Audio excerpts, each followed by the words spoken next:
ಇದೇ ತಂಡದ ಜೊತೆ ನಾನು ಸಿನಿಮಾ ಮಾಡಿರ್ತೀನಿ 1.25 ವರ್ಷ. ಸಿನಿಮಾ ರಿಲೀಸ್ ಆಗುತ್ತೆ Jan 17th ರಿಲೀಸ್ ಆಗುತ್ತೆ, ಫಸ್ಟ್ ರಿಲೀಸ್ ಆಗುತ್ತೆ. ಹಲವಾರು press meets, multiple press meets and 1-to-1 interaction with media ಜೊತೆನೂ ನಡೆಯುತ್ತೆ. ಎಲ್ಲ ವೇದಿಕೆಗಳಲ್ಲಿ ನನ್ನ ಬಗ್ಗೆ ತುಂಬ ಒಳ್ಳೆ ಮಾತಾಡ್ತಾರೆ, ಒಳ್ಳೊಳ್ಳೆ ಕಾಂಪ್ಲಿಮೆಂಟ್ ಸಿಗುತ್ತೆ, ಅಪ್ರಿಸಿಯೇಷನ್ ಸಿಗುತ್ತೆ ನನ್ನ ಪರ್ಫಾರ್ಮೆನ್ಸ್ಗೆ, ನನ್ನ ಕಮಿಟ್ಮೆಂಟ್ ಟುವರ್ಡ್ಸ್ ವರ್ಕ್. ಇಲ್ಲ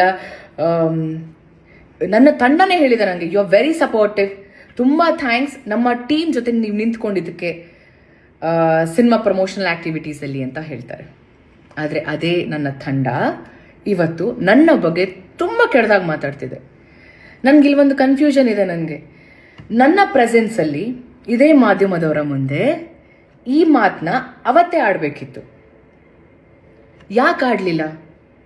ಯಾಕೆ ಅಷ್ಟು ಹೊಗಳಿದ್ರು? ಈಗ ಯಾಕೆ ಹಿಂಗೆ ಮಾತಾಡ್ತಿದ್ದಾರೆ? ವೈ? ನನಗೆ ಹೇಳ್ತಾರೆ ಸುಳ್ಳು ನಾಟಕ. ಇಲ್ಲಿ ಸುಳ್ಳು ಹೇಳ್ತಿರೋರು ಯಾರು? ನಾಟಕ ಮಾಡ್ತಿರೋರು ಯಾರು? ನಾವು ಒಂದು ವಿಷಯ ಶೇರ್ ಮಾಡ್ಕೊಳ್ಳೋಕೆ ಇಷ್ಟಪಡ್ತೀನಿ. ಸಂಜು ವಿತ್ ಗೀತಾ 2 ಸಿನಿಮಾ ನನ್ನ ಶೂಟಿಂಗ್ ನಡೀತಿರುತ್ತೆ.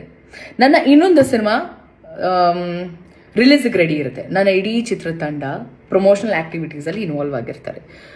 ಪ್ರತಿಯೊಬ್ಬರು, ನನ್ನ ಪ್ರೊಡ್ಯೂಸರ್ ಆಗಿರ್ಬೋದು, ನನ್ನ ಡೈರೆಕ್ಟರ್ ಆಗಿರ್ಬೋದು, ನನಗೆ ಕಾಲ್ ಮಾಡ್ತಿರ್ತಾರೆ, ನನ್ನ ಮ್ಯಾನೇಜರ್ಗಳು ಕಾಲ್ ಮಾಡ್ತಿರ್ತಾರೆ, ಒಂದು ದಿನ ಪ್ರಮೋಷನ್ಗೆ ನಮಗೆ ಟೈಮ್ ಕೊಡಿ ಅಂತ.